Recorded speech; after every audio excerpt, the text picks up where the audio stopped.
JRPGs typically boast rich narratives and engaging battle systems, providing some of the finest gaming experiences.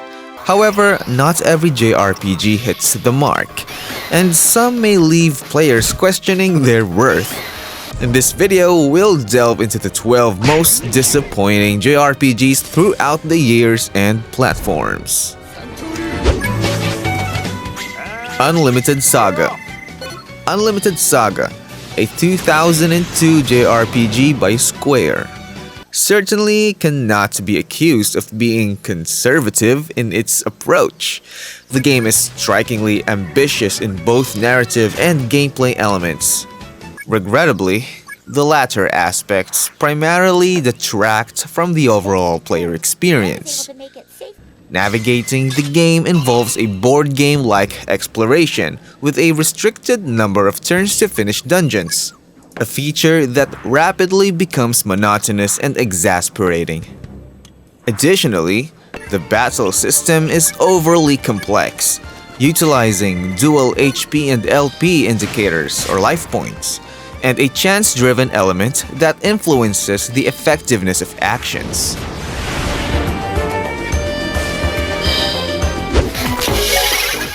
Sonic Chronicles: The Dark Brotherhood. Sonic Chronicles can be viewed as Sonic Team's attempt to emulate Mario's success.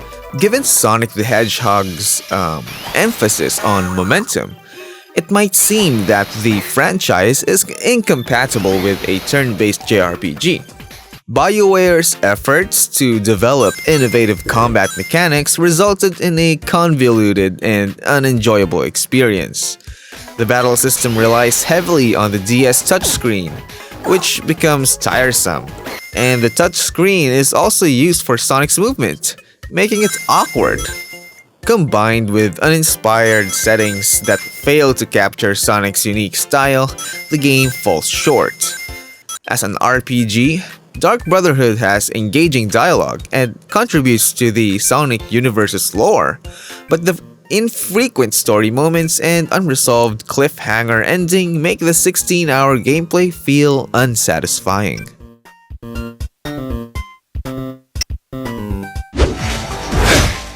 Last Rebellion. Last Rebellion, a game so disappointing that it prompted an apology from NIS America's president, boasts intriguing ideas that ultimately suffer from subpar implementation. Set in a rather unremarkable kingdom with a somewhat captivating backstory, the revenge-driven plot features dual protagonists who share a common HP and mana pool. While targeting specific body parts of monsters may have seemed like a clever concept, in practice, it merely leads to a monotonous and wearisome battles.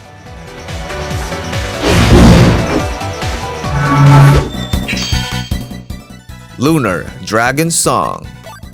Lunar Dragon Song, the final game in the Lunar series, is disheartening, as it disappoints even after a 10-year wait since the previous installment. The game attempts to innovate in undesirable ways, such as penalizing players for sprinting by inflicting damage, even in innocuous locations like an inn's hallway. The battle system is a chaotic mess, lacking the ability to select specific targets, a feature present in Dragon Quest II, released 2 decades prior. Additional shortcomings include town exploration being reduced to a simple map for selecting buildings, a complete absence of voice acting, and animations that led to game lag. Ultimately, this disappointing entry in the Lunar series is best left forgotten.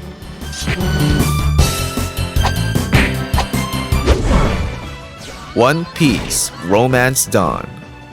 One Piece Romance Dawn features a unique turn-based combat system that emphasizes free movement and combos. Regrettably, this interesting system is undermined by the overall disappointment of the JRPG. Adapting only a part of the pre-time skip sagas from Eiichiro Oda's renowned manga, Romance Dawn presents a subpar way to experience the iconic pirate tale.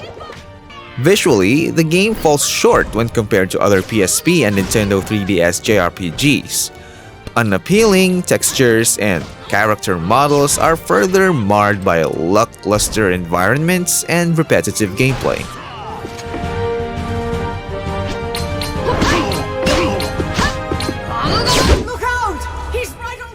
Final Fantasy XIV Version 1.0. When a game must be erased and rebuilt from scratch, it's a clear sign of a major issue. Final Fantasy XIV had a rough journey before reaching its successful conclusion. Plagued by performance problems, a dismal interface, and excessive grinding, the game struggled to maintain player interest despite extending trial periods and making behind-the-scenes changes. Players who persisted experienced an in-game world-ending event that led to the servers shutting down. Soon after, the alpha test for Final Fantasy XIV: A Realm Reborn, a revamped version under new leadership, commenced. Since its 2014 re-release, the game has become one of the most successful MMORPGs, a remarkable turnaround given the original's significant costs and loss of player trust.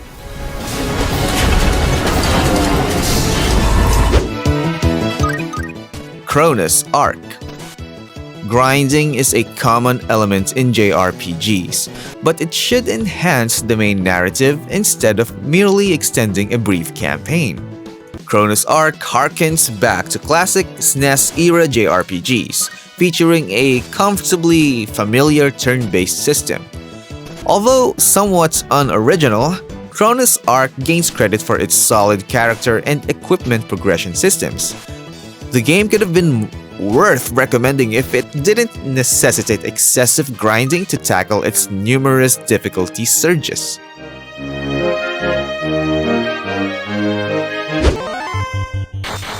Final Fantasy: All the Bravest. Over the years, Final Fantasy has had its share of letdowns, with 2013's All the Bravest being the worst. While it appears to be an ode to the franchise's heritage, the game turns out to be an empty shell that promotes a pay-to-win approach and features illogical gameplay that virtually operates on its own.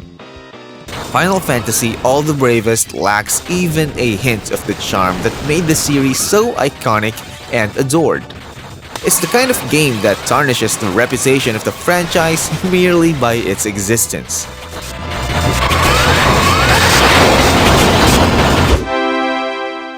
Quest 64. Quest 64 might serve as a beginner's introduction to the RPG genre, but it lacks depth and originality. The unimaginative title, Quest 64, overshadows the game's mediocrity. It fails to distinguish itself from other games or build upon past successes, offering a cliched storyline, stale battle system, and exceedingly basic gameplay. The main character, Brian, can use 4 standard RPG elemental spells. Identifying enemy weaknesses involves tedious trial and error. Battles interrupt overworld exploration, similar to Chrono Trigger, but the erratic camera makes navigation challenging in the game's unremarkable world. Quest 64's release after the PlayStation hits Final Fantasy VII reinforced concerns about the Nintendo 64's ability to deliver compelling RPGs, as it effectively confirmed this theory.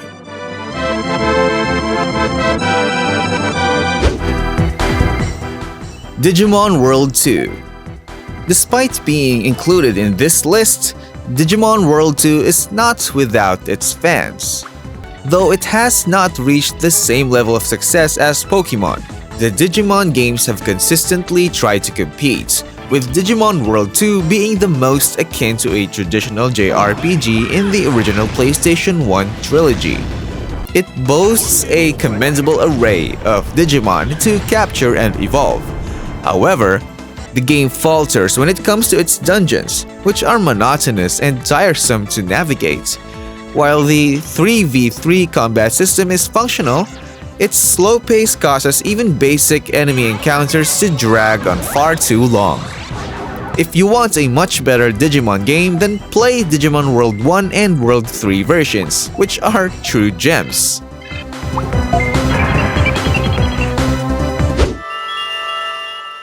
Inuyasha, Secret of the Divine Jewel. When an anime becomes popular enough, games will likely follow. Inuyasha is no exception, but 2007's Secret of the Divine Jewel on the Nintendo DS fails to showcase the license's full potential. This underwhelming JRPG introduces a new character who, like Kagome Higurashi, finds herself transported back to the Sengoku era. The combat features a basic turn-based system, but being unoriginal isn't the worst of its problems.